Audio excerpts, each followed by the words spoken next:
पिछले वीडियो में हमने संज्ञा के बारे में पढ़ा था। आज मैं आप सभी लोगों को सर्वनाम के बारे में बताने वाला हूँ। सर्वनाम वह शब्द होते हैं जो संज्ञा अर्थात नाम के स्थान पर प्रयोग किए जाते हैं ताकि बार बार संज्ञा का प्रयोग न करना पड़े। जैसे आप स्लाइड में देख रहे हैं, मैं, हम, तुम, वह, यह, वे, कौन, कोई, अपना, जो, यह सारे शब्द सर्वनाम शब्द कहे जाते हैं क्योंकि ये सारे शब्द संज्ञा की जगह प्रयुक्त होते हैं। एक मैं आपको वाक्य का उदाहरण देता हूँ। राम बुद्धिमान लड़का है, वह कक्षा 4 में पढ़ता है। तो मैंने राम संज्ञा की जगह वह शब्द का प्रयोग किया, इसलिए वह सर्वनाम है। अब आइए सर्वनाम के प्रकार पर प्रकाश डालते हैं। पहला होता है पुरुषवाचक सर्वनाम। पुरुषवाचक सर्वनाम की परिभाषा जो बोलने वाले, सुनने वाले और जिसके बारे में बात हो उनका बोध कराए, वह पुरुषवाचक सर्वनाम कहा जाता है। पुरुषवाचक सर्वनाम के भी 3 प्रकार होते हैं। कहने वाला, दूसरा सुनने वाला, तीसरा जिसके बारे में बताया जाता है। तो जो कहता है, मैं स्कूल जाता हूँ, हम खेल रहे हैं, तुम कहाँ जा रहे हो, आप कैसे हैं, वह मेरा मित्र है, वे बाजार गए हैं, यह मेरी किताब है। ये जो स्लाइड में वाक्य दिखाई दे रहे हैं, यह सारे पुरुषवाचक सर्वनाम के उदाहरण हैं। अब इनके जो प्रकार हैं उसके बारे में आप यहाँ पर देखिए। पुरुषवाचक सर्वनाम के 3 प्रकार मैंने आपको बताए थे। बोलने वाले को प्रथम पुरुष सर्वनाम कहते हैं। जैसे मैं स्कूल जा रहा हूँ, हम खेल रहे हैं, मैं अपना काम करूँगा, इत्यादि इत्यादि। आपको स्लाइड में आप देख सकते हैं। इसमें अधिकतर मैं, हम का प्रयोग किया जाता है। इसके दूसरे प्रकार को कहते हैं मध्यम पुरुष। इसमें सुनने वाले को मध्यम पुरुष कहते हैं। इसमें अधिकतर तुम, आप, तू इन शब्दों का प्रयोग होता है। तुम कहाँ जा रहे हो, आप कैसे हैं, तुम बहुत अच्छे हो, इत्यादि इत्यादि। ये सारे वाक्य आप स्लाइड में देख सकते हैं। तीसरा होता है अन्य पुरुष, जिसके बारे में बात किया जाता है। इस वाक्य में अधिकतर यह, वह, ये, वे इत्यादि शब्दों का प्रयोग किया जाता है। जैसे वह मेरा मित्र है, यह किताब मेरी है, वे बाजार गए हैं, इत्यादि इत्यादि। बाकी के वाक्य आप स्लाइड में देख सकते हैं। अब मैं एक ट्रिक बता रहा हूं। पहला, प्रथम पुरुष में मैं और हम शब्द का प्रयोग किया जाता है। मध्यम पुरुष में तुम, आप और तू शब्दों का प्रयोग किया जाता है। अन्य पुरुष में यह, वह, वे इन शब्दों का प्रयोग किया जाता है।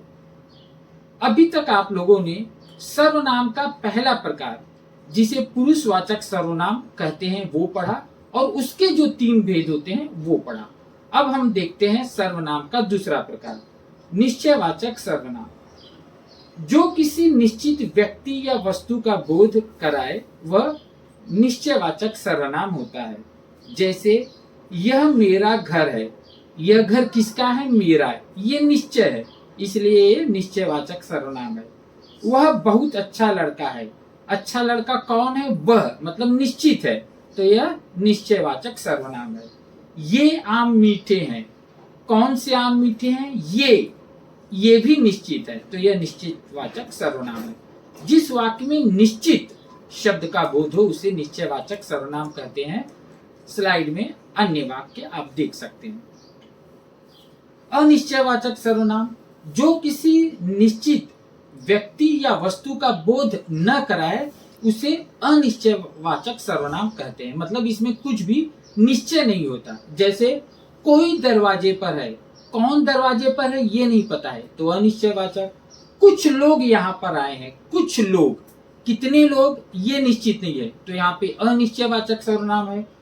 कोई कुछ कह रहा है, कुछ कितना ये नहीं बताया गया है, मतलब क्वांटिटी, मात्रा नहीं बताई गई है, वहां पे अनिश्चयवाचक सर्वनाम होता है। बाकी के वाक्य आप स्लाइड में देख सकते हैं। चौथा होता है संबंधवाचक सर्वनाम, जो दो वाक्यों को जोड़ने का काम करते हैं। जैसे जो मेहनत करता है वही सफल होता है। देखिए, संबंधवाचक सर्वनाम में दो वाक्य होते हैं। जो मेहनत करता है वही सफल होता है। जिसे तुम जानते हो वह मेरा भाई है, जो आएगा उसे पुरस्कार मिलेगा।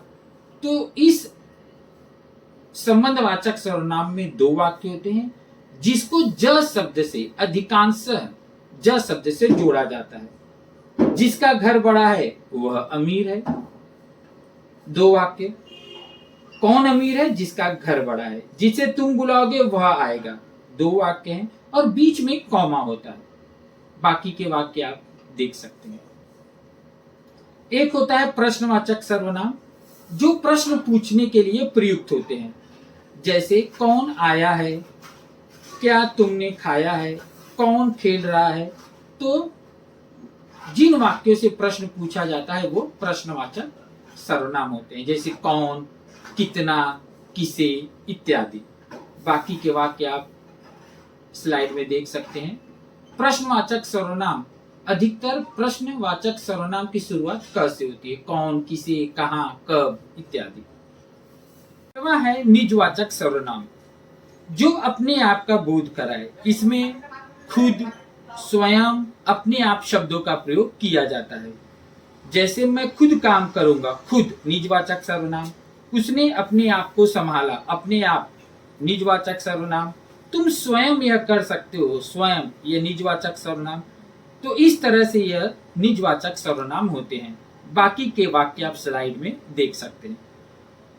एक सातवां भी होता है परस्परवाचक सर्वनाम, जो आपस में संबंध या क्रिया का बोध कराए, उसे परस्परवाचक सर्वनाम कहते हैं। जैसे वे एक दूसरे से बात कर रहे हैं, एक दूसरे। दोनों मित्र एक दूसरे की मदद करते हैं, एक दूसरे। वे आपस में झगड़ रहे हैं, आपस में परस्परवाचक सर्वनाम। हम आपस में खेलते हैं, आपस में परस्परवाचक सर्वनाम। तो इस तरह से मैंने आप सभी लोगों को सर्वनाम की परिभाषा, उसके प्रकार, उसके उदाहरण दिए। बाकी ग्रामर की कोई और विधा लेकर मैं अगले वीडियो में आप सभी को प्रस्तुत करूंगा, आप सभी के सामने मैं प्रस्तुत करूंगा। आप सभी लोग इस वीडियो को शेयर करें, लाइक करें और सब्सक्राइब करें। धन्यवाद।